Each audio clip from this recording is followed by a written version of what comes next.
전국 9개 지역민방 공동기획 순서입니다. 지방 소멸 위기는 갈수록 커지고 있지만 수도권 쏠림 현상은 더 심해지고 있습니다. 수도권의 경제 독식이 여전한 가운데 수도권 규제 완화까지 계속되고 있는데요. 상황을 개선할 수 있는 특단의 대책이 필요해 보입니다. 지역민방 공동취재단 JTB 정원익 기자가 보도합니다. 전북 진안군 상전면 인구는 고작 830여 명. 전라북도 면 지역 가운데 가장 적다 보니 학교는 물론 그 흔한 슈퍼마켓 하나 찾아볼 수 없습니다. 젊은 사람들이 있어야 어린애가 탄생이 됐더니 찾더니 하지. 거기가 다 농촌 고령자들이고 젊은 사람들은 없으니까요. 소멸 위기는 군 지역만의 일이 아닙니다.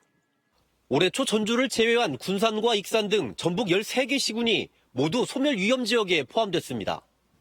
지난 2020년 기준 전북 인구는 181만 명, 2050년에는 149만 명으로 줄고 65세 이상 인구는 절반에 가까운 70만 명에 이를 것으로 예측됐습니다.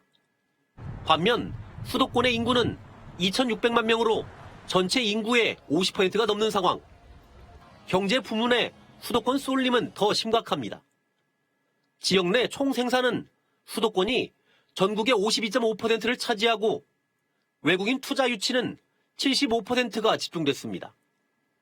벤처기업 인증도 지난 10년간 서울과 경기의 비중이 50%를 넘었습니다. 사람이 모이지 않으면은 어떤 투자에서도 경제성이 부족하기 때문에 저투자되고 그러면은 살기 힘들기 때문에 또 인구가 유출되는 그런 현상이 가속화될 수밖에.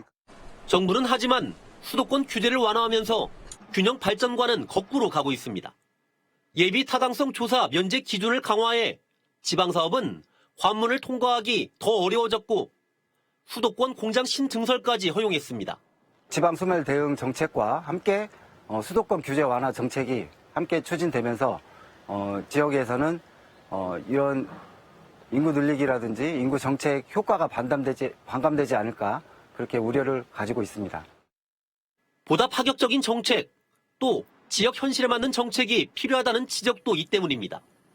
예컨대 소멸 기금을 지방정부가 원하는 사업에 쓸 수 있도록 허용하는 등 정책의 주도성을 강화해야 한다는 목소리가 나옵니다. 전라북도는 대기업이 지방에 이전하면 상속세를 공제해달라고 정부에 요청하는 방안을 검토 중입니다. 수도권에 있는 대기업들이 지방으로, 특별히 지방 소멸 지역으로 이전을 했을 때 가업 상속세를 확대하는 측면을 고민을 하고 있습니다.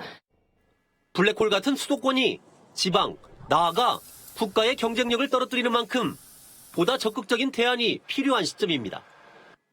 지역 민방 공동취재단 정원익입니다.